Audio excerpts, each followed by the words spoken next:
Behave. In each other. No. What about the pallets here? Paddy's a big stick. No.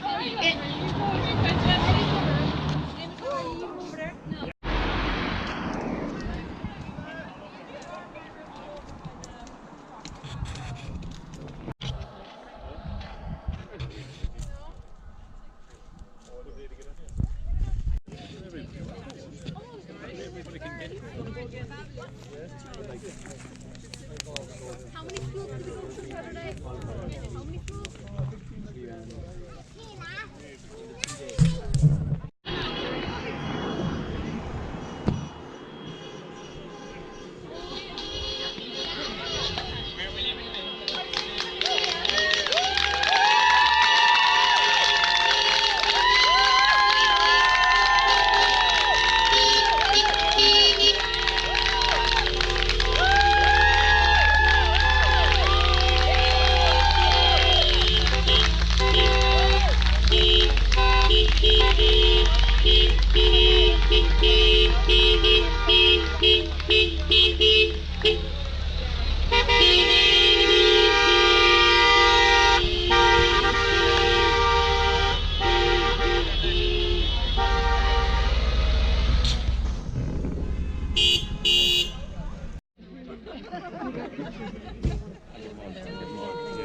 You did super.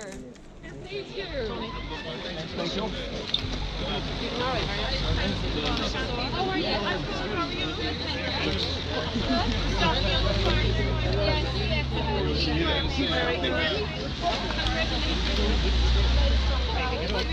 Did you send it on? Anything that was there. Well, no, it was thrown into the bin and it wasn't going to be kept. Put it on here.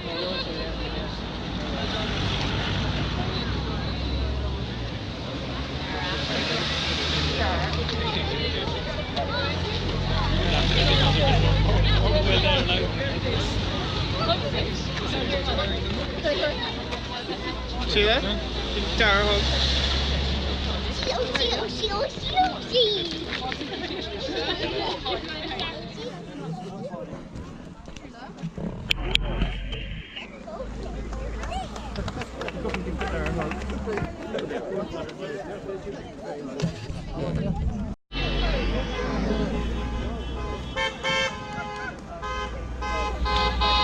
How are you?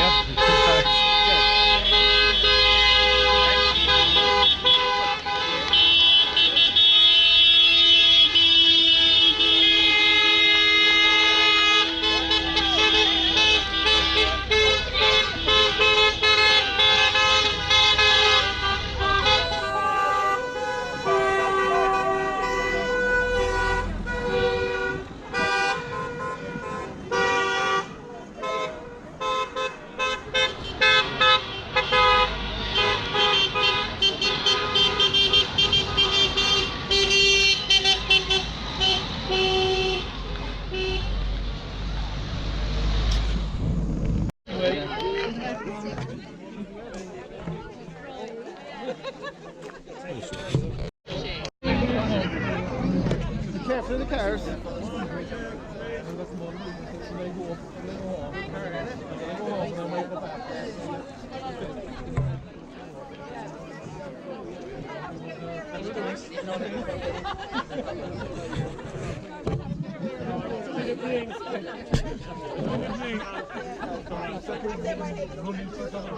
I know, yes, I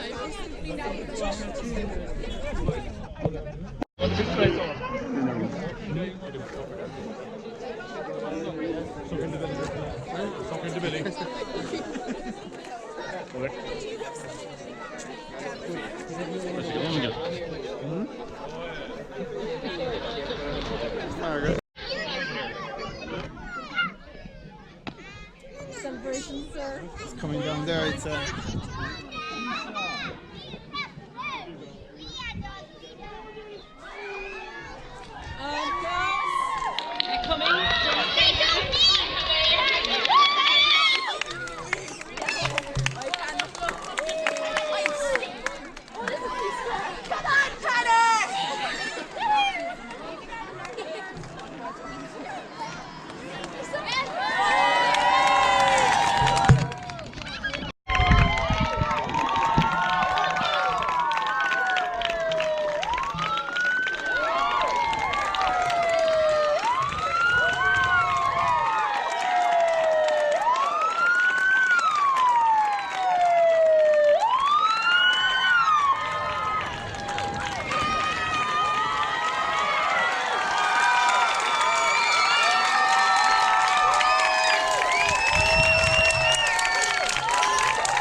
Who this cheer?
Okay, folks, thank you very, very much for coming out to make this a fantastic celebration and a welcome home for Dara, back to his home place, to Glengarriff. And so Darragh's going to come on stage, and I'm going to ask a couple of more people. Rose, who is chairperson of Bantry AC, is going to join us on stage as well. Mr. Rob Heffernan, who has come down from Dublin this evening, is going to join us on stage as well. And Steve Macklin, who was coaching Dara back along, is going to come up on stage as well. Well, you're very welcome, Steve.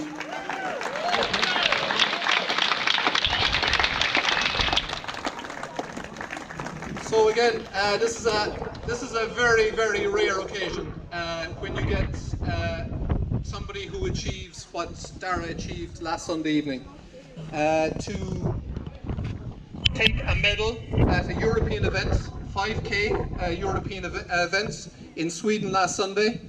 And that's not the only thing that he has achieved this year. Dara also has the national 5K record holder at 13:54:10.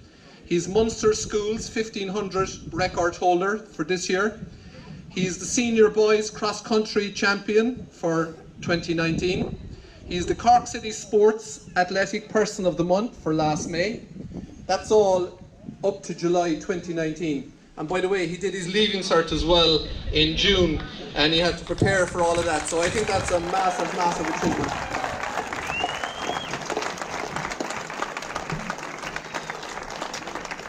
So I'm joined on stage by Rosie Hulawan, who's Bantry AC chairperson, Rob Heffernan, Toker AC, World 50k race walking champion, gold medalist, Olympic and European medalist at 50k and 20k respectively. And I mentioned Steve Macklin. Steve Macklin was the former junior endurance coach and coach to Dara back along. So all of those people will be speaking to you in due course. Firstly, I suppose, Dara, congratulations on your great success in Sweden. You were one of 3 athletes that brought back medals from Sweden. You were joining Sarah Healy, who won a medal in the 1500 metres, and Katie O'Connor, who was the first heptathlete to take a medal at those games. So Dara is the 10th male athlete to medal at the Europeans, and only the 3rd male in the 5k, joining Mark Carroll and John Tracy. And so that's...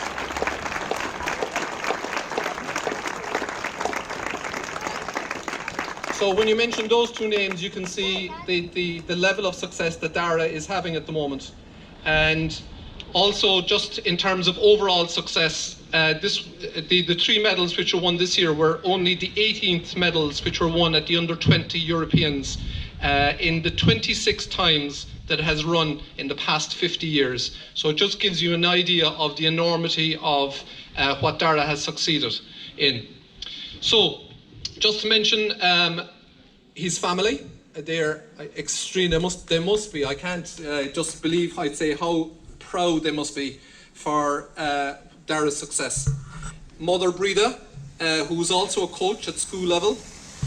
Dad Tony, who's also a coach at juvenile level with Bantry AC, and also, by the way, ran cross country for Bantry AC this year.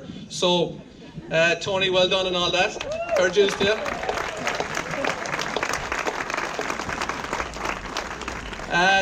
To his brothers, Kieran, Owen, Callum and Irla. And where is Irla?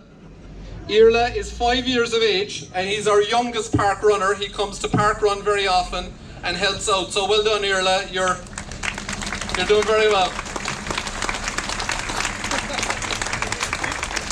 So it's a very proud evening for the family, for the village of Glengarriff, for his club, Bantry AC. And as well as being a very accomplished athlete, as we know he is, Dara played hurling for St.Colums, enticed over by his uncle Emmett. He played football for Glengarriff, G.A.A. club. He played football for... I am more nervous now than he was on the start line on Sunday. Shaking. It is a tremendous honour for me to be here on behalf of Bantry Athletic Club and to be standing on the stage with these greats. You too, Paul. It really is absolutely marvellous. Such accomplished people. It's a huge day for a small club. And there have been many column inches written about Dara's success and about the international success and all of that, which is wonderful. And those column inches and articles have been written by people much more accomplished than I, so I'm not going to even go there with the analysis of all that. So what I'd like to recognise is the importance of club. And Padraig alluded to it there earlier, all the clubs that Darragh has been involved in, and all the people here from all the clubs that he has been involved in over the years who came out to show words on how proud we are. It's the first European medal ever in athletics for West Cork. I'd say we'd have to go back as far as Pat O'Callaghan to find the last success at that level. So we are absolutely delighted and we're looking forward to better things in the future. Bigger things.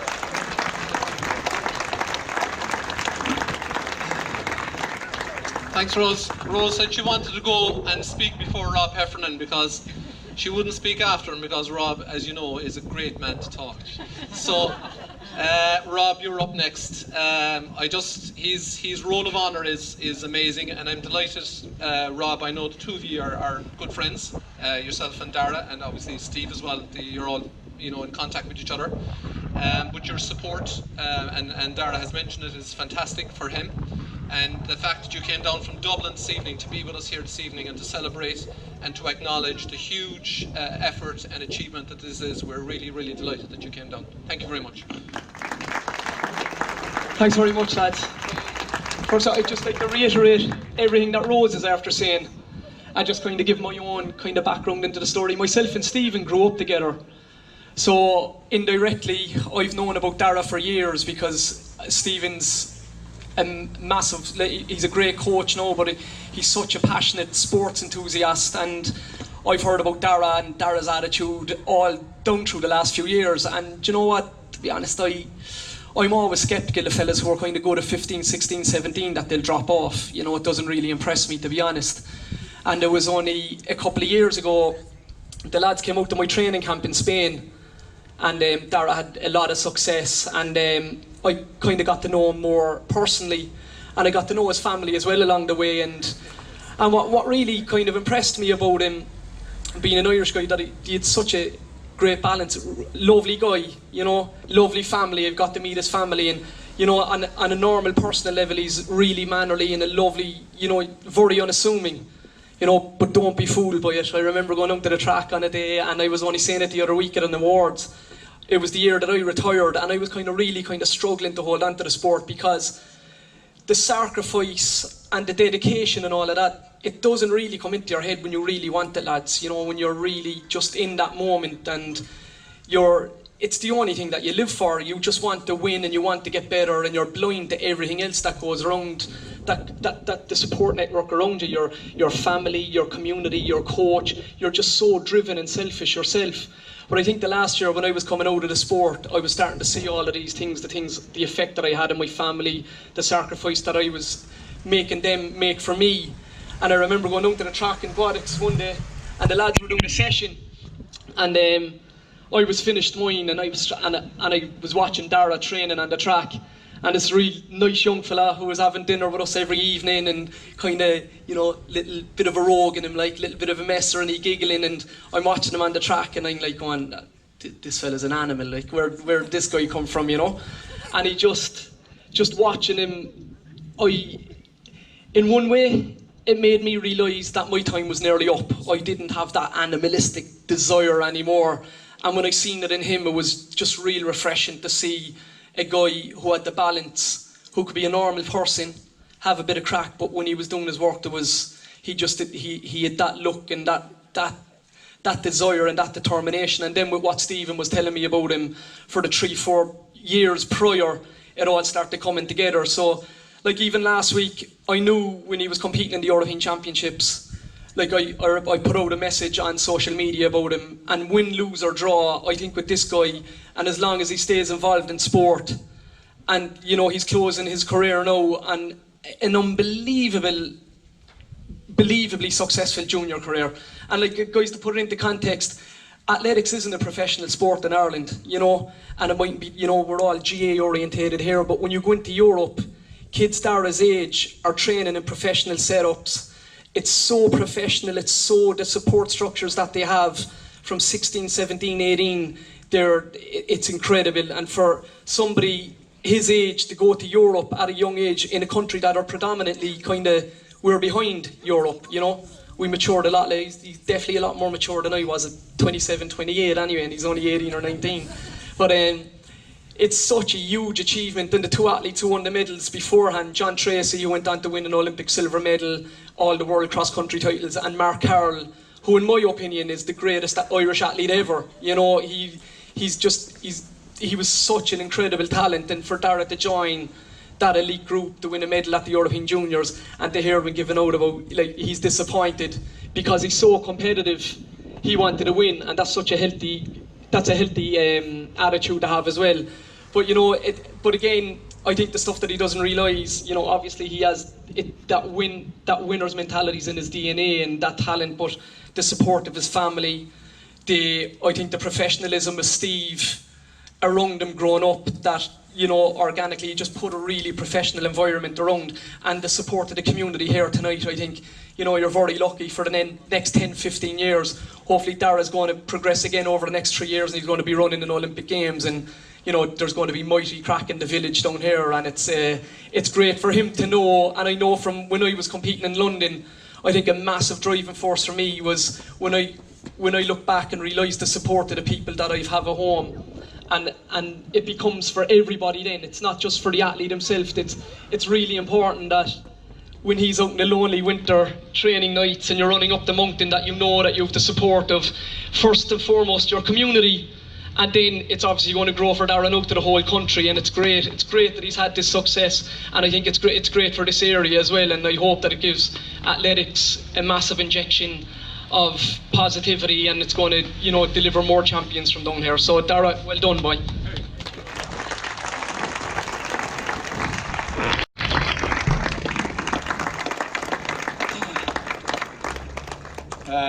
Thanks, guys, for the invitation to come speak here. It's phenomenal to live this moment, because a number of years back, myself and Dara discussed the possibility of a medal at the European Junior Championships, and it's something that I believed he could achieve at the time, and to see it here around his neck is a special moment. It's fantastic to see everybody from the village and come and support and be here tonight. Rob mentioned the Rogue in Dara. The first time I met Dara was at a Munster junior endurance camp in Killarney. I just heard, oh fuck, behind me, he knows what's coming. And I caught Dara, this was literally, it was day one coaching him, and I caught Dara coming out of a female athlete dorm room, climbing out a back window and running around to the front door. So there's a bit of a healthy sign, Rob says. So there's a bit of a rogue in this man, but I knew from the moment I started coaching him there was something special in him. He had this fire about him, he had this desire and drive to be the best. I remember going to watch him at a county semi-final and county final in football at the time. I think it was maybe under 16. And even on the pitch, he had that fire and that desire as well, and you could see he has that special trait to be the best. The number of hours, miles, kilometers that this guy has ran on these roads around here in the woods next to us and climbing the G.A.A. Pass is absolutely phenomenal. And he's done it the hard way. He's done a lot of the training on his own here in the woods. Cold winter, dark nights, and not an easy thing to do. Many people have groups around them every day. Dara had a group around him just 1 or 2 times maybe a week, sometimes just once a week. So to do it the hard way like this, much of the training on his own is a phenomenal achievement. And then of course he had the support of his group up in the city in Cork, who have been really positive people surrounding him and have helped him to push him to another level. We talk about this medal 4 years back, and now for him to have the medal around his neck is an absolute fantastic achievement, and something he probably didn't believe fully at the time that he could achieve, but I think as time went on, year by year, he was believing more in himself and what he could do. And when I was leaving to go to Doha for a new job, finding somebody that could be there for him and somebody he could believe in and somebody who could bring him to another level was very important for me. And thank God we found Dave McCarthy, and Dave has done a fantastic job with him over the last number of months and led him to this medal. And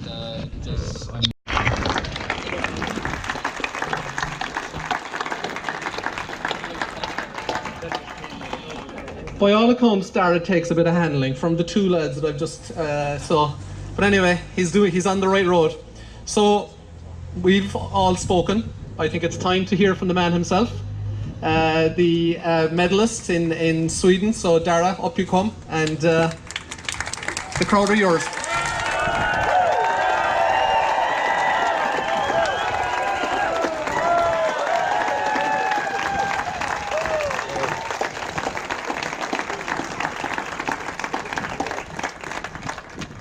The first thing I want to say is just if anybody was listening to my interview after the race, you would have heard I was slightly disappointed. But I think if I knew back then, and I'm actually so happy now that I've had a few days to reflect on it all, because I mean, like, coming down here now and seeing that, you know, that it actually, like, it meant a lot to, like, to the local people, and, you know, like, the people are as proud of it as they are. Like, obviously, you know, it really, like, lifts the kind of the value of the medal a lot in my head, like, you know. And I suppose now, like, after having a few days to reflect and to see what it's meant to everybody here, it actually does, like, today is probably the happiest I've been about the medal since, you know.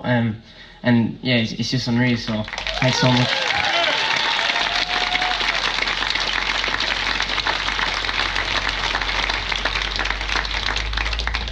Obviously, so I just want to say, like, all the general thanks, first of all, just to everybody coming out, to the members of the park run and members of Bantry AC who I met at the Oval and Ray Down, and then all the members of my family at Holly Hill, which was great. Like, obviously, just to be able to go down, like, where at the end of the day, like, it's where I come from, do you know what I mean? Like, even, like, through the generations and all, and looking up even at, like, you know, Nan and Dan's old house and everything, it's just savage, like. And then, yeah.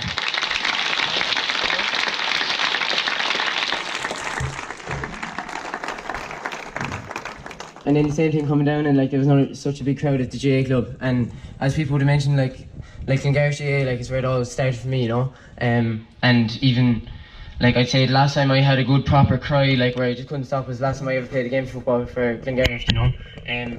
And I just suppose, like, things like that, then, like, just to see it kind of come around full circle. And obviously at the time when I left, like, I didn't even know could I justify it in terms of my results, but to come down now and to have people so happy for me at the cross of the pitch, like, it just means a lot to me. Like, it means it's gone full circle, and that I can justify my decision, like, you know, because it was one that was, like, so hard to take. And then obviously, like, you know, in a small community, like, the G.A.A. club was kind of priority, like, and it was priority for me as well for so long. Obviously, like, the time came where I had to leave it, but it was such a special moment coming down by the Barney Bridge today and just seeing everybody down at the pitch was just unreal. Like, so again, thanks to everybody from the G.A.A. club and all the neighbouring G.A.A. clubs who came down.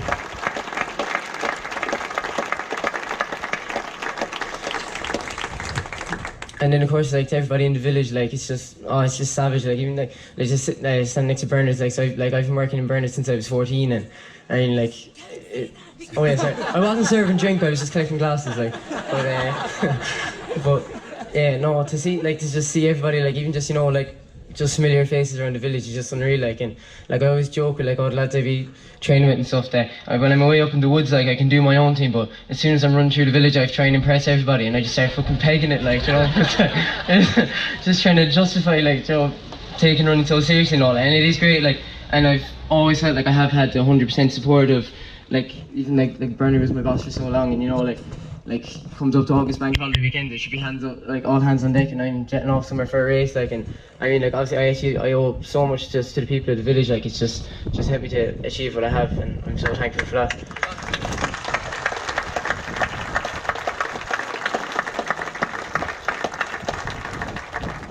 And then, as Rose would have mentioned earlier, so like Dave's my coach at the moment, but I've had, like, this is my fourth athletic coach. And I think, like, when I think back to all the times that I was with all the different coaches, like, they all really gave me something quite unique and different. Like, so obviously, like, the first time I ever would have even heard of athletics, like, Maria Hurley was my coach. And I mean, for me to still be doing it 10 years later, you know, I was obviously fond of it from day one, which obviously I owe so much of that to Maria. And I was able to go down to, and as Rose would have said, like, she never put me under too much pressure when I was doing other things, and I was able to just, you know, run when I wanted to and play football when I wanted to, or whatever. So I owe so much to Maria Hurley, and I just want to say a big thanks to her.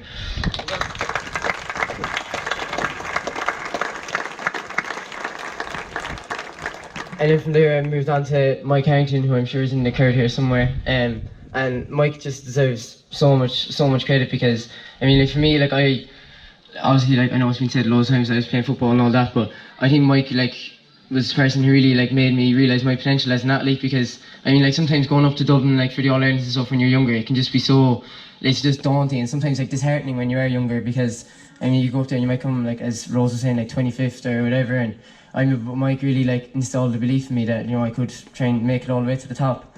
And from there I had a really successful year and a half with Mike before I moved on to Steve, who I'll talk about in a second. So yeah, just a huge thanks to Mike Harrington as well.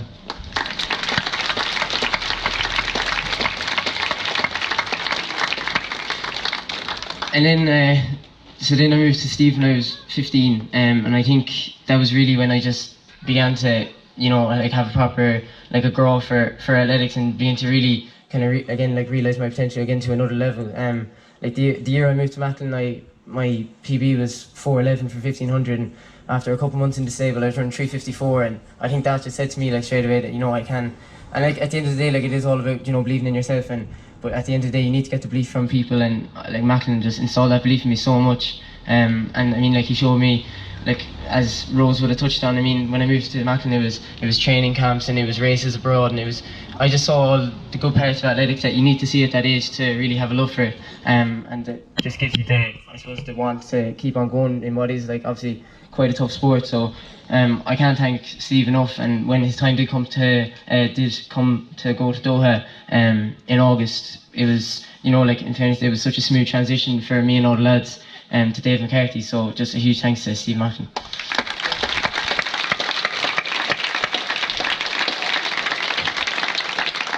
And then obviously to Dave, so Dave can't be here now, he's in Costa Rica at the moment, living it up, but I'm delighted I'm delighted that his mother Rose could be here, because Dave's just had such an impact on me in the last 6 to 7 months. Like I suppose like it was going to always be a challenging time, like with leaving cert and all that, and it was just going to be a busy few months. But I think just being able to just sit down and say to Dave, like, you know, where like I'm at, like where I felt the load had to be, and just being able to talk to him about it, and it was just brilliant. Like, and we were able to just manage it perfectly, and I was able to do a great season of running and a grand leaving cert at the same time, which was like important. And I don't know, I'm not sure it's that much of an official announcement, but Dave is actually moving to Doha now as well, as the assistant coach to Steve. So like Sunday was it was a really emotional day for me, like, you know, having the last day as Dave as my coach, and he's just had such an impact on me as both an athlete and as a person. So I just want to say a huge thanks to him as well.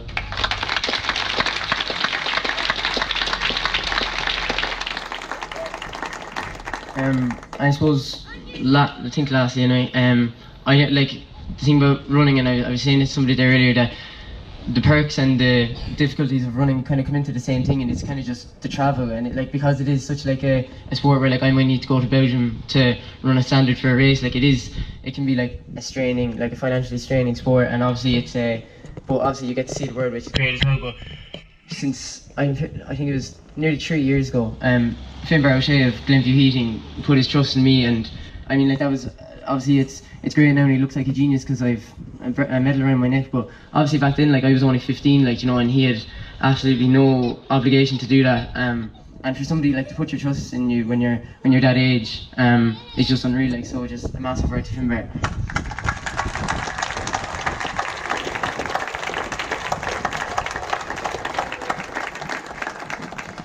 And then obviously like I've had support from Bantry AC, which has been absolutely fantastic, because I mean, like, I've been representing Bantry AC now for nearly 10 years, and I mean, at the end of the day, that is where it all started at my athletic career, and obviously I've been able to get support off them, and even like support off obviously my immediate family, but even my cousins and my uncles, my aunties and everything, and like everybody here has just, you know, made it possible, because it is one of those sports that it's hard to get into and easy to get out of, but so far I'm staying in it some way positively. So, and I have so many people to thank for that I don't want to go naming individually family members and all, but they know who they are and they've made a massive difference, so thanks so much.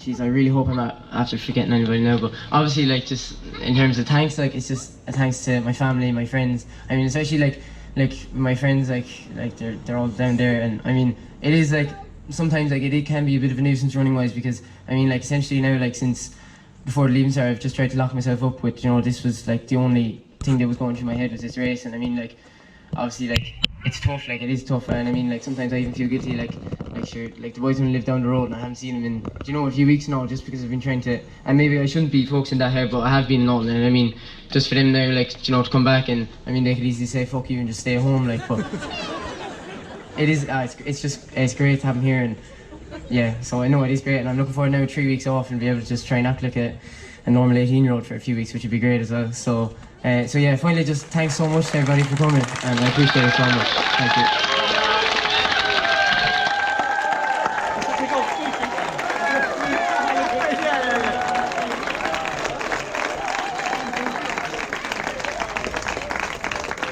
Rob Heffernan said he should go into politics. The man, you couldn't take the mic off him. So you should watch out the politicians who are down there this evening. This man could be taking your council seats very soon.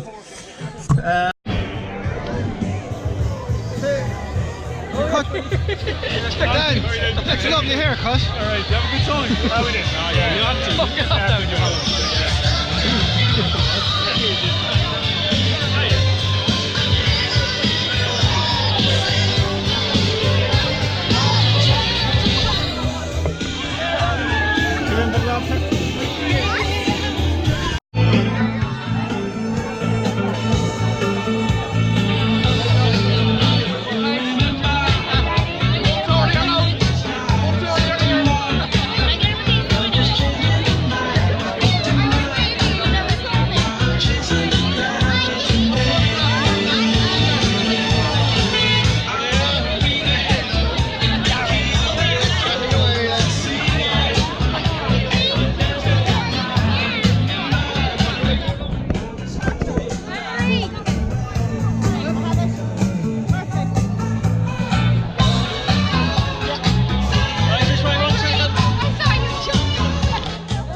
Three things,